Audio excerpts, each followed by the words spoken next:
당신이 30년 전에 밀어뜨린 그 여자! 2년 동안 아무것도 먹지 않고 죽어갔다는 걸 알고 있나? 순간 그의 얼굴이 새하얗게 질렸습니다.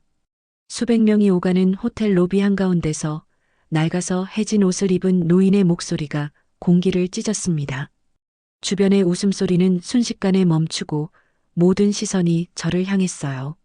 벌어진 입, 동그래진 눈, 그리고 믿을 수 없다는 표정들. 그들은 아직 몰랐습니다.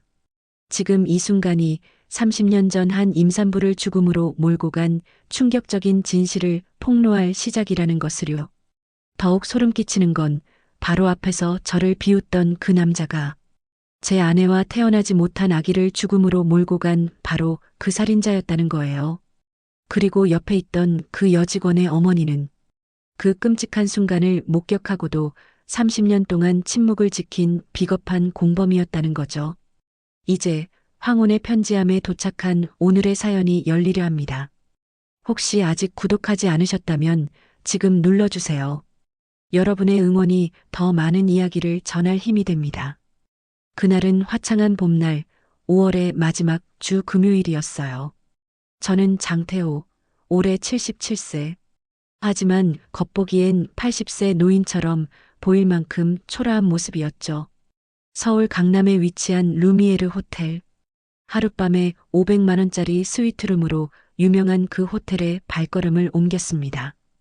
그날따라 유독 남루한 차림이었는데요. 30년 된 낡은 점퍼에 구멍이 3군데나 뚫린 운동화를 신고 있었어요. 손에는 먼지가 켜켜이 쌓인 낡은 가방을 들고 있었는데 그 가방 안에는 아직 아무도 모르는 엄청난 비밀이 숨어 있었습니다. 왜 그런 차림을 했냐고요? 이유가 있었어요. 45년 전 이 호텔에서 청소부로 일하며 비참하게 죽어간 제 아내, 고 김미영을 기억하며 그 시절 입었던 바로 그 차림을 재현한 거였거든요. 아내는 그날도 새벽 4시부터 밤 10시까지 무려 18시간 동안 이 호텔 구석구석을 청소했어요. 임신 5개월의 몸으로 말이에요. 화장실 바닥을 닦고 객실 침대를 정리하고 로비 대리석을 광이 날 때까지 닦았죠. 그런데 그날 밤 한순간의 폭력으로 모든 것을 잃었어요. 호텔 회전문을 돌려들어서는 순간 화려한 샹들리에 불빛이 제 눈을 찔렀어요. 마치 45년 전 그날 밤처럼 말이에요. 이탈리아산 카라라 대리석 바닥이 거울처럼 반짝이는 넓은 로비에는 명품 정장을 차려입은 비즈니스맨들과 루이비통, 에르메스 백을 든 귀부인들이 우아하게 걸어다니고 있었습니다. 그 순간 모든 시선이 저에게 쏠렸어요. 저분 설마 투숙객이라도 되는 건가? 혹시 노숙자 아닌가요? 여기가 어떤 호텔인데 보아는 뭘 하고 있는 거야? 속삭임들이 사방에서 들려왔어요. 하지만 저는 개의치 않았습니다. 45년 동안 이 순간만을 기다려왔거든요. 그런데 더욱 끔찍한 건 제가 지금 바라보고 있는 저 프런트 데스크에 서 있는 사람들이 바로 그 사건과 직접적인 연관이 있는 사람들이라는 거예요. 이제 시작입니다. 숨겨온 진실의 막이 오를 시간이에요. 프런트 데스크에는 최지연이라는 이름표를 단 20대 후반의 예쁜 여직원이 서 있었어요. 완벽하게 화장한 얼굴에 고급 유니폼을 차려입고 있었는데 제 모습을 보자마자 미간이 살짝 찌푸려졌습니다. 하지만 여전히 직업적인 미소를 유지하고 있었어요. 그 순간 저는 소름이 돋았어요. 그 얼굴, 어디서 본 것 같은 그 얼굴이 45년 전 기억을 되살렸거든요. 특히 그 눈매가.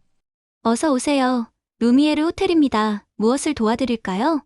말은 정중했지만 목소리에 작은 한숨이 섞여 있었어요. 마치 또 이런 이상한 고객이 왔네 하는 마음이 살짝 드러나는 톤이었죠. 그 태도가 45년 전 이 호텔 직원들이 제 아내를 대했던 방식과 똑같았어요. 투숙을 하고 싶어서 왔습니다. 제가 정중하게 말했더니 최지연의 눈이 순간 커졌다가 이내 당황한 기색을 보였어요. 하지만 여전히 억지 미소는 유지하고 있었습니다. 겉으로는 친절한 척하지만 속으로는 무시하는 그런 태도 말이에요. 네. 투숙 말씀이시군요. 혹시 어떤 룸을 원하시는지요? 제일 좋은 방으로 주세요. 네, 저희 최고급 프레지덴셜 스위트룸은 하루 500만 원입니다만. 목소리 끝이 살짝 떨렸어요. 제 차림새와 500만 원이라는 금액이 도저히 매치가 안 된다고 생각하는 것 같았어요. 그 순간 제 마음속에 45년 전 아내의 목소리가 들렸어요. 여보, 저 사람들은 우리를 사람 취급도 안 해요. 돈 없고 못 배웠다고 무시해요. 그때 옆에 있던 다른 직원들끼리 서로 속삭이는 소리가 들렸어요. 저 어르신 뭐 하시는 분이야? 그냥 진상인가? 모르겠어. 근데 옷 좀 봐. 노숙자 아니야? 설마 돈이 있으실까? 냄새도 좀 나는 것 같은데. 저는 이 모든 대화를 다 들었지만 태연하게 말했어요. 500만 원이면 적당하네요. 돈은 준비되어 있습니다. 최지연의 얼굴에 더욱 당황한 기색이 스쳤지만 여전히 미소를 유지하며 응대를 했어요. 네. 그럼 신분증과 함께 결제 수단을 확인해도 될까요? 그때 갑자기 뒤에서 익숙한 목소리가 들렸어요. 무슨 일입니까? 돌아보니 60대 초반의 키 큰 남자가 서 있었어요. 아르마니 정장을 말끔하게 차려입고 있었는데 가슴에 달린 이름표에는 박성민 지배인이라고 적혀 있었습니다. 그 순간 제 심장이 멈출 뻔했어요. 박성민. 그 이름이 45년 전 아내가 마지막으로 제게 말한 그 이름이었거든요. 그 사람 박성민이라고 했어요. 젊은 남자였어요. 아내의 마지막 말이 귓가에 쟁쟁했어요. 직원들의 수군거림을 듣고 사무실에서 나온 그가 바로 제 아내를 죽음으로 몰고 간 그 남자였던 거예요. 박성민은 저를 한번 훑어보더니 최지연의 귀에 속삭였어요. 확실히 결제가 가능한지 먼저 확인해 보세요. 자칫 민망한 상황이 될 수 있어요. 이런 분들 가끔 와서 소동 피우거든요. 하지만 저에게는 정중하게 말했어요. 어르신, 안녕하세요. 저는 이 호텔 지배인 박성민입니다. 혹시 결제 방법은 어떻게 하실 계획이신지요? 박성민. 45년 전 17살의 학생이었던 그가 이제 62살이 되어 이 호텔의 지배인이 되어 있었던 거죠. 현금으로 하겠습니다. 제가 단호하게 말하자 박성민과 최지연이 서로 의미심장한 눈빛을 교환했어요. 뒤에서 다른 직원들도 수군거리기 시작했습니다. 현금으로 500만 원? 설마 진짜 있으실까? 아무래도 착각하고 계신 것 같은데. 치매 걸린 거 아니야? 어떻게 처리하지? 보안 불러야 하나? 그들의 수군거림을 들으며 45년 전이 떠올랐어요. 그때도 이런 식이었어요. 가난한 사람들을 무시하고 비웃고 사람 취급하지 않았죠. 제 아내 김미영도 매일 이런 시선들을 받으며 일했을 거예요. 박성민이 저를 다시 한번 위아래로 훑어보더니 말했어요. 어르신, 혹시 저희 호텔로 오신 게 맞으실까요? 숙박 비용은 5만 원이 아니라 500만 원입니다. 정중히 거절하려고 노력은 하고 있으나 그의 표정에서 비웃음은 숨길 수 없었어요. 변한 게 하나도 없었어요. 여전히 사람을 돈으로 판단하고 겉모습으로 무시하는 그런 인간이었던 거죠. 알고 있어요. 그래서 온 겁니다. 제가 이렇게 말하자 주변 분위기가 더욱 어색해졌어요. 다른 고객들도 하나둘씩 저희 쪽을 힐끔거리며 쳐다보기 시작했거든요. 박성민이 최지영과 다른 직원 2명을 불러서 구석으로 가더니 작은 목소리로 긴급회의를 시작했어요. 어떻게 생각해? 정말 돈이 있으실까? 아무래도 어려우실 것 같은데요. 저런 차림으로 완전히 돈 없어 보이는데요. 차림새를 보면 노숙자 같아요. 정신적으로도 좀 이상해 보이고. 그럼 어떻게 해야 하죠? 계속 이러면 다른 고객들 민원 들어올 것 같은데. 박성민이 고민하는 표정을 지으며 말했어요. 일단 정중하게 다른 곳을 권해보자. 그래도 안 되면 보안에게 연락하고. 45년 전에도 이런 식이었어요. 겉으로는 정중한 척하면서 뒤에서는 무시하고 비웃고 결국엔 쫓아내려고 하는 거죠. 박성민이 결정을 내린 듯 다시 저에게 와서 말했어요. 어르신, 그럼 결제를 먼저 도와드리겠습니다. 좋습니다. 지금 당장 하시죠. 제가 이렇게 말하자 박성민의 얼굴에 당황한 기색이 더욱 짙어졌어요. 아마 제가 당황해서 포기하기를 바랐을 텐데 오히려 당당하게 나오니 곤란해진 거죠. 가난한 사람들이 당당하게 나오면 더 불편해하고 짜증내던 모습 그대로였어요. 상황이 점점 어색해지고 있었어요. 주변 고객들도 하나둘씩 저희 쪽을 힐끔거리며 쳐다보기 시작했습니다. 어떤 중년 부인은 자기 딸에게 속삭이더라고요. 저런 분들이 왜 여기까지 와서 민폐를 끼치는지 모르겠어. 자기 분수를 알아야지. 다른 고객도 거들었어요. 요즘 그런 분들 많아요. 현실 감각이 없으신 거죠. 그때 한 중년 부인이 제 뒤에서 큰 소리로 말했어요. 저분 때문에 체크인이 늦어지네. 뭐 하시는 거예요? 빨리 좀 처리해 주세요. 다른 고객들도 하나둘씩 불만을 표시하기 시작했어요. 시간이 너무 걸리네요. 저희도 급한데 빨리 처리 좀 해주세요. 저런 분은 다른 데로 보내시면 안 되나요? 박성민이 이제 조금 더 직설적으로 말했어요. 어르신, 혹시 다른 호텔도 알아보시는 게 어떨까요? 저희 호텔은 조금 가격대가 있어 어르신께 맞는 더 좋은 곳들이 많이 있을 거예요. 그 말 속에 담긴 뜻은 명확했어요. 여기는 당신 같은 사람이 올 곳이 아니다라는 거였죠. 괜찮습니다. 여기서 하겠어요. 그러자 최지연이 다른 직원에게 속삭이는 소리가 더 크게 들렸어요. 어떡하지? 계속 우기시는데 정말 이상한 분 같아.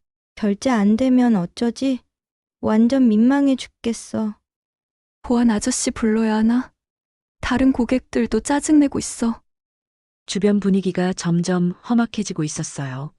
어떤 젊은 직장인은 스마트폰을 꺼내서 제 모습을 몰래 촬영하려고 하더라고요. 아마 SNS에 올려서 놀릴 작정이었을 거예요. 박성민이 마지막으로 정중하지만 단호하게 말했어요. 어르신, 정말 죄송하지만 혹시 미리 결제 수단을 확인해 볼 수 있을까요? 호텔 정책상 고액 결제는 미리 확인하게 되어 있어서요. 물론이죠. 확인하세요. 그런데 바로 그때 호텔 입구 쪽이 소란스러워지기 시작했어요. 검은 고급 세단들이 연달아 도착하는 소리가 들렸거든요. 벤틀리, 롤스로이스, 마이바흐. 평소에도 고급차들이 많이 오가는 호텔이지만 이렇게 한꺼번에 오는 건 흔한 일이 아니었어요. 로비에 있던 사람들도 하나둘씩 입구 쪽을 쳐다보기 시작했어요. 저게 뭐지? 무슨 VIP라도 오시나? 차가 엄청 비싸 보이는데. 최지연도 잠시 주의가 분산되어 입구 쪽을 쳐다봤어요. 하지만 금세 다시 저에게 시선을 돌리며 말했어요. 어르신, 그럼 결제하실 카드 또는 현금을 부탁드립니다. 500만 원 말이에요. 바로 그때였어요. 저는 가방에서 뭔가를 꺼내려다가 갑자기 멈췄어요. 그리고 박성민을 똑바로 쳐다보며 말했어요. 그런데 말이에요. 박 지배인님, 네. 말씀하세요. 혹시 45년 전 이 호텔에서 일했던 청소부 김미영이라는 사람 기억하시나요? 순간 박성민의 얼굴이 굳어졌어요. 그 이름을 듣자마자 표정이 완전히 변했습니다.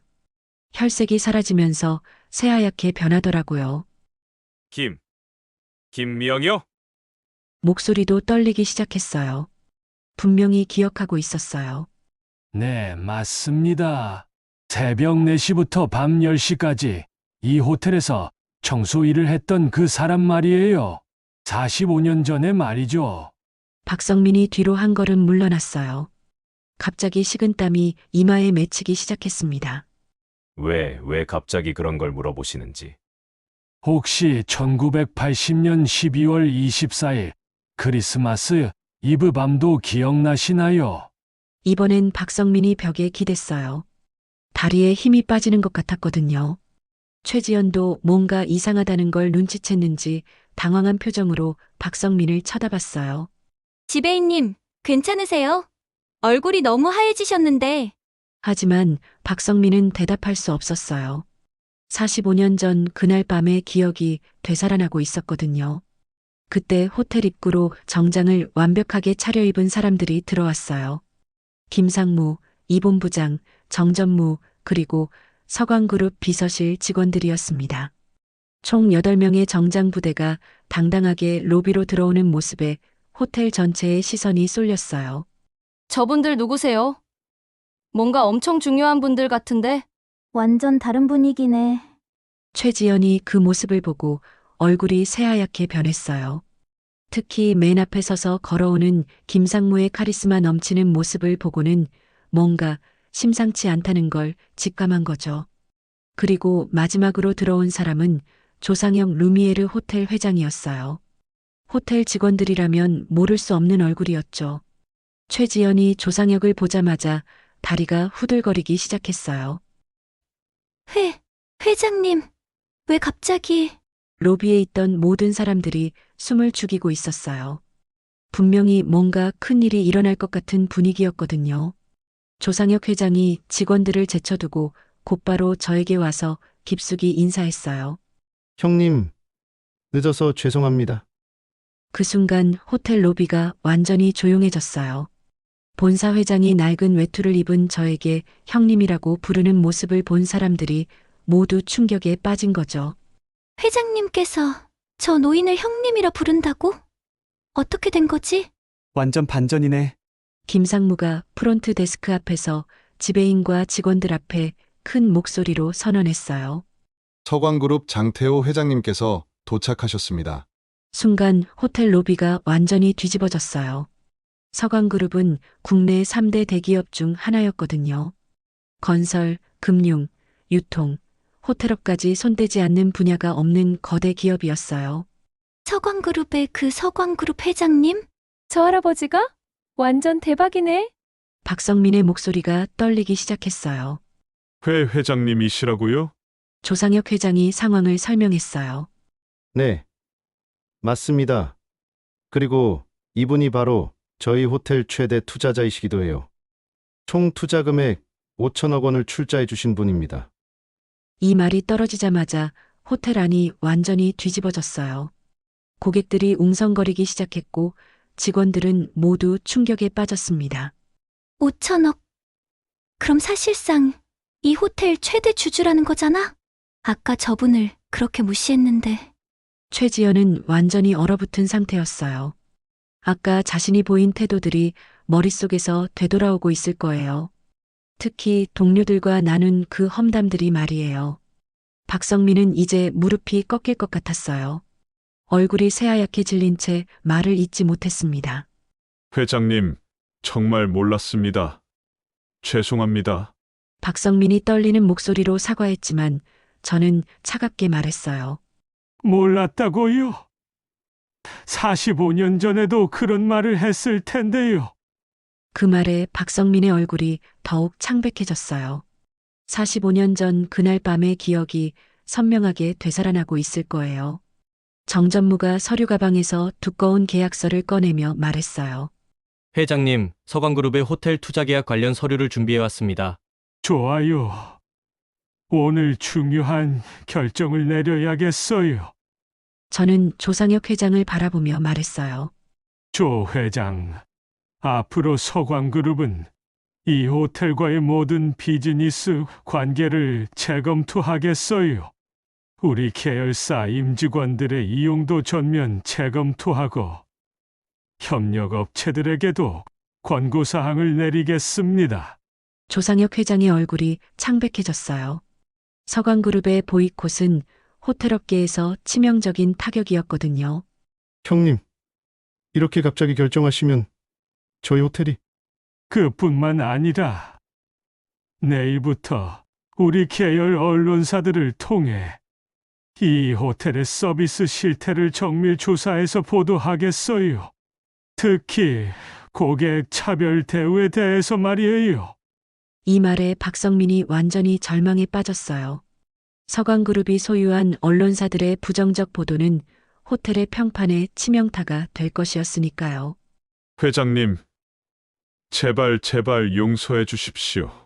박성민이 무릎을 꿇고 빌기 시작했어요. 평소 그렇게 거만했던 지배인이 바닥에 무릎을 꿇는 모습에 로비에 있던 모든 사람들이 충격을 받았어요. 최지연도 이제 상황을 완전히 파악했는지 얼굴이 새하얗게 질려서 벌벌 떨고 있었습니다. 하지만 저는 더욱 차가운 표정으로 말을 이어갔어요. 용서요? 45년 전에도 누군가 용서를 빌었을 텐데 그때 당신은 어떻게 했죠? 박성민이 더욱 격렬하게 떨기 시작했어요.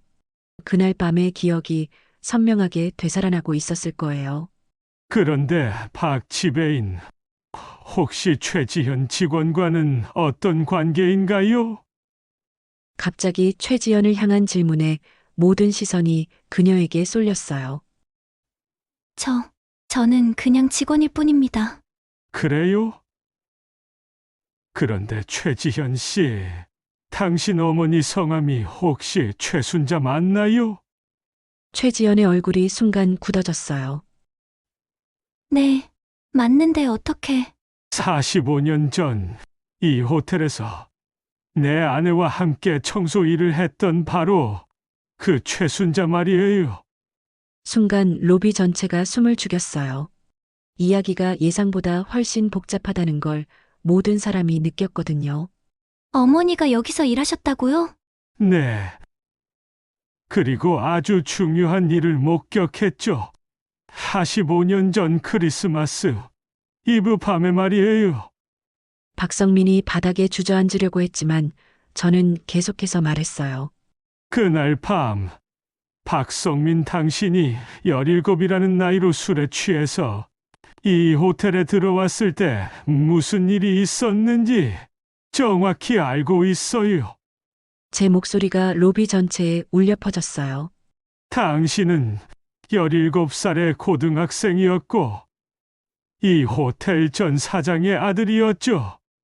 아버지와 말다툼을 한 후 술에 취한 상태로 야간 청소를 하고 있던 제 아내에게 시비를 걸었어요. 박성민이 고개를 저으며 말했어요. 잠깐만요. 잠깐. 더럽게 청소하네. 가난뱅이들이 왜 여기서 일해 하면서 제 아내를 거칠게 미쳤죠. 임신 5개월이던 제 아내가 균형을 잃고 계단에서 굴러떨어지게 만들었어요. 제 목소리가 점점 높아졌어요. 그동안 억눌러왔던 분노가 터져나오고 있었거든요.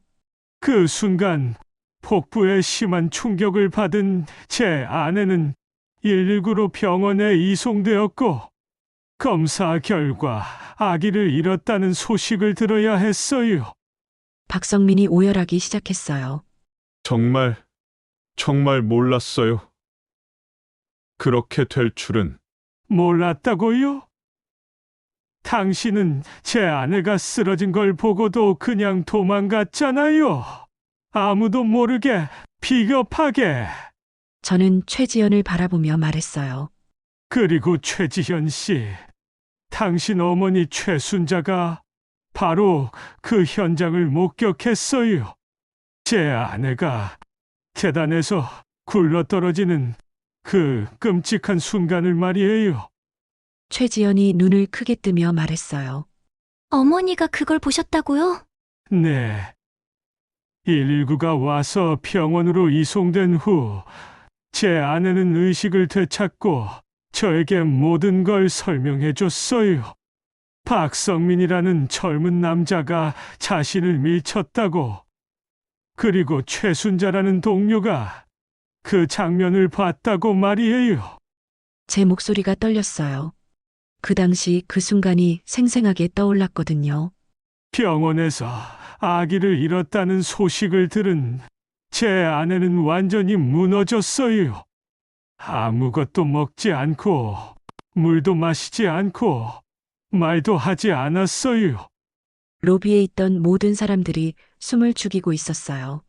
그렇게 2년 동안 점점 말라가다가 결국 몸이 견디지 못해서 세상을 떠났어요. 박성민이 바닥에 주저앉으며 울부짖었어요. 아니요. 그럴 리가. 제가 죽인 거예요? 정말로? 네. 당신이 죽인 거예요. 당신의 한순간의 폭력이 두 개의 생명을 앗아간 거예요. 순간 호텔 로비는 죽음과 같은 정적에 빠졌어요. 아무도 숨소리조차 내지 않았습니다. 그리고 아내가 죽은 후 저는 최순자 씨를 찾아갔어요. 증언을 해달라고, 정의를 세워달라고 빌었죠. 최지연의 얼굴이 새하얗게 변했어요. 하지만 당신 어머니는 무서워서 아무 말도 안 한다고 했어요. 괜히 일이 커질까봐 무섭다. 우리 같은 사람이 재벌집 아들한테 어떻게 대적하냐고 하면서 저를 외면했어요. 어머니가 그런 일이... 말은 그렇게 했지만 당신 어머니는 그 사건 이후로 평생 죄책감에 시달렸어요. 매일 밤 악몽을 꾸고 임산부만 보면 울음을 터뜨렸죠. 5년 전에 세상을 떠날 때까지 말이에요. 최지연이 눈물을 흘리기 시작했어요. 어머니가 왜 그렇게 우울해하셨는지 이제 알겠어요. 김상무가 저에게 서류를 건네며 말했어요. 회장님, 준비하신 자료들입니다. 저는 그 서류를 받아들고 박성민에게 보여줬어요. 이것은 45년 전 사건에 대한 모든 증거 자료예요. 병원 기록, 119 출동 기록, 그리고 당신이 그날 밤 호텔에 출입한 기록까지 모든 게 다 있어요. 박성민이 완전히 절망에 빠졌어요. 그뿐만 아니라 최지현 씨, 당신 어머니 최순자 씨가 5년 전 임종하기 전에 남긴 증언도 있어요. 최지연이 깜짝 놀라며 말했어요. 어머니가 증언을 남기셨다고요? 네. 죽기 전에 양심의 가책을 이기지 못하고 저에게 편지를 보내셨어요. 45년 전 그날 밤에 목격한 모든 것을 자세히 적어서요. 저는 또 다른 봉투를 꺼내며 말했어요. 이 편지에는 박성민이 어떻게 제 아내를 밀쳤는지, 그리고 도망간 후에 어떻게 아버지에게 도움을 요청했는지까지 모든 게 적혀 있어요. 박성민이 완전히 무너졌어요. 어머니는 마지막에 이렇게 썼어요. 그동안 침묵했던 것이 평생의 죄였다. 이제라도 진실을 밝혀서 김미영 씨와 아기의 원혼을 달래고 싶다고요. 최지연이 더욱 격렬하게 울기 시작했어요. 그리고 이 편지에는 더 충격적인 내용이 있어요. 로비의 모든 사람들이 숨을 죽이고 기다렸어요.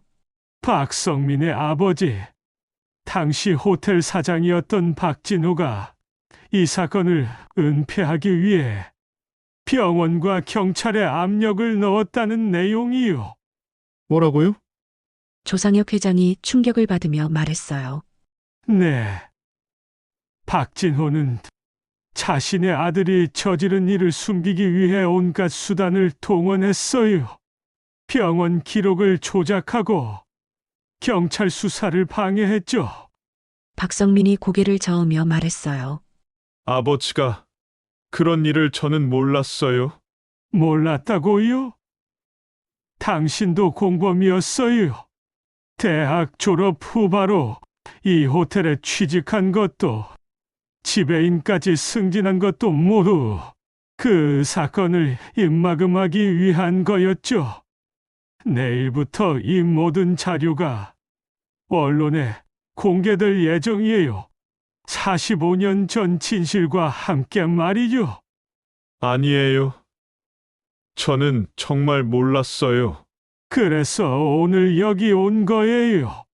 그 긴 세월 동안 숨겨진 진실을 밝히고 제 아내와 아기의 원혼을 달래기 위해서요. 박성민은 울부짖다가 고개를 들어 천천히 묻기 시작했어요. 그런데 왜 45년이나 지난 이제 와서 이러시는 건가요? 미친 듯이 일만 하고 기술을 배우고 사람을 만나 나는 하나의 작은 회사를 차리고 여기까지 성장시켰습니다. 그리고 이 호텔을 무너뜨릴 수 있는데 바로 이 호텔의 대주주가 될 때만을 언제나 고대하고 있었어요. 저는 로비에 있는 모든 사람들을 둘러보며 큰 소리로 말했어요. 여러분, 이것이 바로 이 호텔의 진실입니다. 45년 전부터 지금까지 변하지 않은 그들의 본 모습이에요. 그날 이후 루미에르 호텔은 완전히 바뀌었어요. 박성민은 즉시 해고되었고 최지연도 사직했습니다. 서강그룹의 투자금 회수와 보이콧으로 호텔은 심각한 경영난에 빠졌어요. 하지만 더 큰 파장은 언론 보도였어요. 45년 전 사건이 모든 언론사에 대서특필되면서 사회적 충격을 불러일으켰거든요. 재벌가 2세의 충격적 진실, 45년 전 숨겨진 임산부 폭행 사건, 침묵한 목격자들의 양심 선언. 박성민은 해고된 후 완전히 무너졌어요. 자신의 한순간의 행동이 한 아기의 목숨과 한 어머니의 생명을 앗아갔다는 사실에 충격을 받았거든요. 그는 심각한 대인기피증에 걸렸어요. 사람들과 마주치는 것조차 두려워했고 특히 임산부를 보면 무릎을 꿇고 눈물을 흘리며 사죄했어요. 죄송합니다. 제가 죽였어요. 죄송합니다. 길거리에서 이런 모습을 보이는 박성민을 본 사람들은 그를 정신적으로 힘들어하는 사람으로 여겼지만 그에게는 평생 짊어져야 할 죄책감이었어요. 어떤 날은 새벽 4시에 일어나서 김미영의 무덤을 찾아가 하루 종일 무릎 꿇고 참회하기도 했어요. 비가 와도 눈이 와도 그 자리를 떠나지 않았죠. 미영 씨, 정말 죄송합니다. 제가 당신과 아기를 죽였어요. 평생 속죄하며 살겠습니다. 그의 모습을 본 사람들은 처음엔 이상하게 여겼지만 점차 그의 진심 어린 참회를 느낄 수 있었어요. 최지연은 어머니에 대한 진실을 알고 나서 큰 충격을 받았어요. 그동안 어머니가 왜 그렇게 우울해했는지, 왜 임산부를 보면 울었는지 이제야 이해가 되었거든요. 어머니 왜 그때 용기를 내지 못하셨어요? 그 침묵이 더 큰 죄가 되었는데. 최지연은 어머니가 남긴 편지를 읽으며 며칠 동안 울었어요. 그 편지에는 죄책감에 시달린 어머니의 마음이 고스란히 담겨 있었거든요. 지연아, 엄마가 그때 용기를 냈다면 김미영 씨가 그렇게 고통스럽게 죽지 않았을 거야. 엄마의 비겁함이 한 가정을 파괴했단다. 최지연은 작은 상담센터에서 일하기 시작했어요. 어머니가 하지 못한 용기 있는 선택을 자신이라도 해보려고 말이에요. 어려운 사람들의 이야기를 들어주고 그들의 편에 서서 도움을 주는 일을 시작했습니다. 특히 임산부들을 위한 상담센터에서 봉사활동을 했어요. 어머니와 박성민이 저지른 죄를 조금이라도 갚고 싶었거든요. 저는 복수를 완성했지만 마음이 시원하지 않았어요. 아내와 아기를 되돌릴 수는 없었으니까요. 특히 아내가 2년 동안 고통스럽게 지내다 떠난 모습을 생각하면 가슴이 아팠어요. 하지만 이 일을 통해 깨달은 게 있어요. 진정한 힘은 돈이나 권력에서 나오는 게 아니라 잘못을 인정하고 바로잡으려는 용기에서 나온다는 것. 그리고 긴 세월이 지나도 진실은 반드시 밝혀진다는 것이었어요. 몇 달 후 저는 김미영의 무덤에 갔어요. 오랜만에 아내를 만나러 간 거였죠. 여보, 드디어 해냈어. 드디어 진실을 밝혔어. 그리고 박성민도 최순자의 딸도 모두 자신들의 잘못을 깨달았어. 무덤 앞에서 혼자 중얼거리며 45년 전 기억들을 되짚어봤어요. 하지만 여보, 복수가 끝나고 나니 허전해. 당신과 우리 아기를 되돌릴 수는 없잖아. 그때 바람이 불어와서 무덤 앞의 꽃들이 흔들렸어요. 마치 아내가 대답하는 것 같았어요. 박성민이 지금 겪고 있는 고통이 제 아내와 아기에 대한 진정한 속죄가 될 수 있을지는 모르겠어요. 하지만 적어도 그는 자신이 한 일의 무게를 온몸으로 느끼고 있었어요. 최지연도 어머니의 침묵이 얼마나 큰 상처를 남겼는지 깨달았을 거예요. 때로는 침묵도 죄가 될 수 있다는 걸 말이에요. 한 달 후, 저는 뜻밖의 방문객을 만났어요. 박성민이었어요. 완전히 야윈 모습으로 저를 찾아온 거였죠. 회장님, 제가 평생 속죄하며 살겠습니다. 속죄는 저에게 하는 게 아니에요. 제 아내와 아기에게 하는 거예요.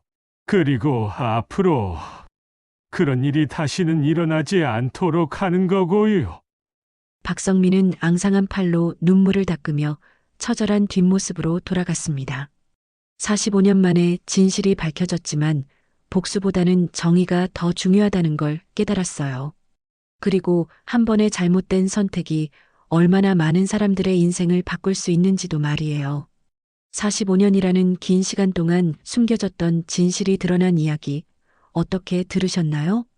한순간의 잘못된 행동이 한 아기의 생명과 한 어머니의 삶을 앗아갔고 한 사람의 인생을 완전히 바꿔놓았습니다. 그리고 진실을 알고도 침묵을 선택한 것이 또 다른 고통을 만들어냈어요. 이 이야기는 단순한 복수극이 아닙니다.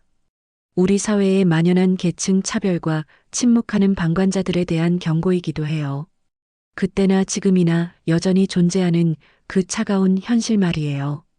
박성민의 현재 모습처럼 진정한 뉘우침은 편안한 사과가 아니라 평생에 걸친 고통스러운 성찰이었어요.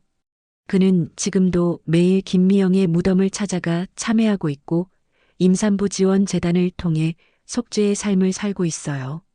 최지연도 어머니의 침묵이 얼마나 큰 상처를 남겼는지 깨달았을 거예요. 때로는 침묵도 죄가 될 수 있다는 걸, 그리고 용기 있는 증언이 얼마나 소중한지 말이에요. 하지만 이 이야기에서 가장 중요한 건 장태호 회장의 선택이에요. 30년 동안 복수만을 위해 살아온 그가 마지막에 보여준 것은 단순한 보복이 아니라 진실을 통한 정의였어요. 돈과 권력으로 모든 걸 짓밟을 수도 있었지만 그는 진실을 밝히는 것으로 만족했어요.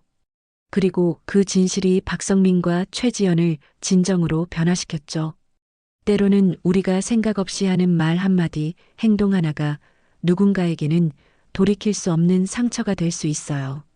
특히 사회적 약자에게 가하는 무관심과 차별은 때론 물리적 폭력보다 더 큰 상처를 남기기도 해요.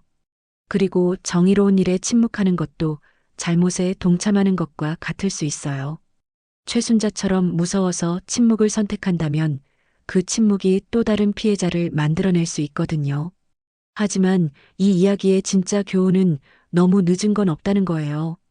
30년이 지나도 진실은 밝혀질 수 있고 잘못을 인정하고 바로잡으려는 마음이 있다면 언제든 새로운 시작이 가능해요. 박성민이 지금 보여주는 진심 어린 참회와 속죄의 모습처럼 진정한 변화는 처벌보다는 성찰에서 나온다는 걸 우리는 배울 수 있어요. 여러분이라면 최순자의 입장에서 어떻게 하셨을까요? 무서워도 진실을 말했을까요? 아니면 침묵을 선택했을까요? 그리고 박성민처럼 실수를 저질렀다면 어떻게 속죄하고 살아가셨을까요? 또한 장태호 회장처럼 오랜 시간 복수를 품고 살다가 마침내 진실을 밝힐 기회가 온다면 여러분은 어떤 선택을 하실까요? 이런 이야기들이 우리에게 주는 교훈은 명확해요. 모든 사람을 존중하고 잘못된 일에는 용기 있게 목소리를 내며 실수했을 때는 진심으로 반성하고 바로잡으려 노력해야 한다는 거예요. 댓글로 여러분의 생각을 들려주세요. 이런 깊이 있는 이야기가 더 보고 싶으시다면 구독 버튼도 꼭 눌러주세요. 다음에도 여러분의 마음을 울리고 생각하게 만드는 더욱 의미 있는 이야기로 찾아뵙겠습니다.